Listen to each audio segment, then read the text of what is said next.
Welcome. I'm Jean Ilsley Clark, and I'm so glad you're here. I have worked with the topic of overindulgence for several years, and I am passionate about the unintended problems that it can cause. So I'm delighted you're willing to be here and willing to think about it with me. We all want the best for our children. We want them to have love and security and opportunities to grow.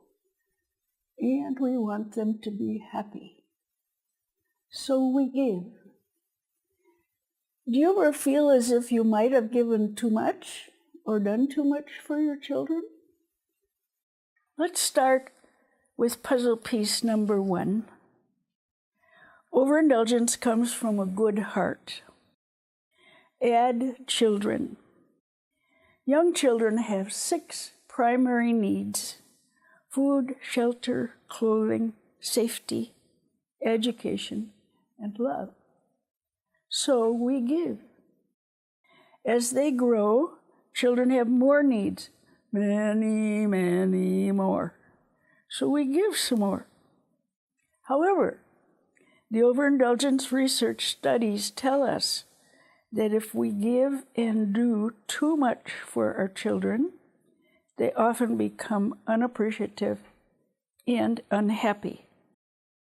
Let's ask David Bredehoeft, leader of the overindulgence team, to tell us some of the research findings.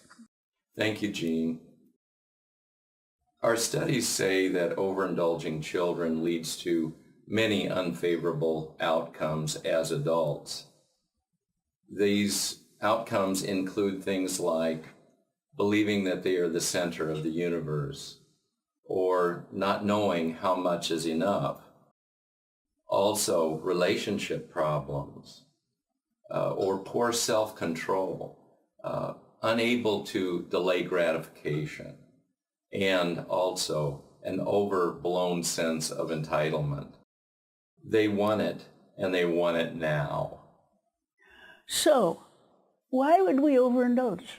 Why would we deliberately encourage outcomes like this? We don't plan to. No parent gets up in the morning and says, "Today, honey, just to make sure the children have difficulty in their adult lives, let's really overindulge them." The fact is that the messages to overindulge are all around us. Just like a freshly baked gingerbread man who dashes by, leaving enticing smells in his wake.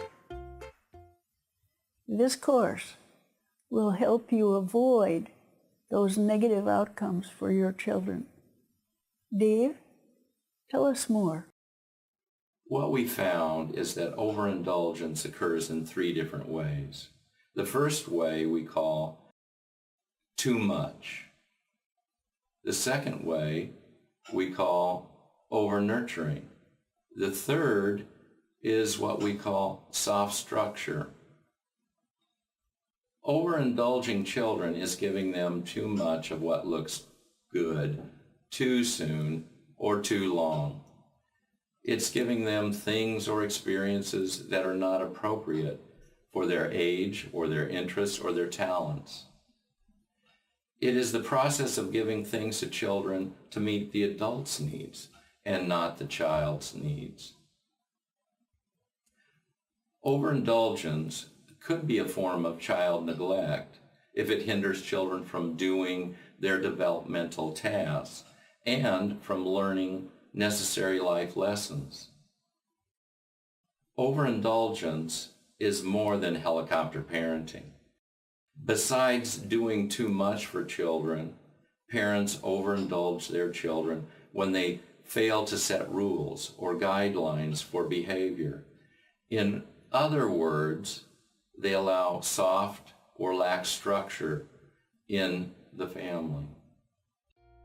The baker made a boy one day who leapt from the oven ready to play. He called his wife to come for a treat, but the gingerbread man had run down the street. Run, run as fast as you can. You'll never catch me. I'm the gingerbread man. I ran from a teacher and a policeman too. I can run much, much faster than you. The gingerbread man thinks overindulgence is great fun. The way to go. The baker had no ill intent, but the gingerbread man is too much sugar and not enough substance, and he got away.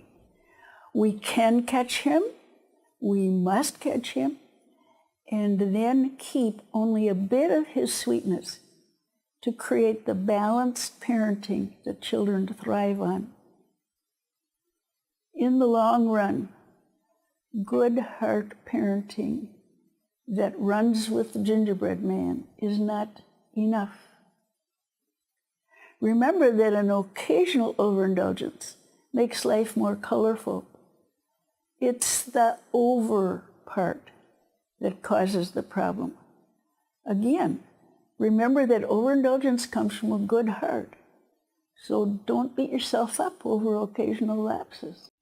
Put your hand over your heart and claim your own good-heartedness. Come on, you all have it. That will help you stay away from blame or shame or sadness if you realize you have overindulged your children. I think somehow or another we all have at some time.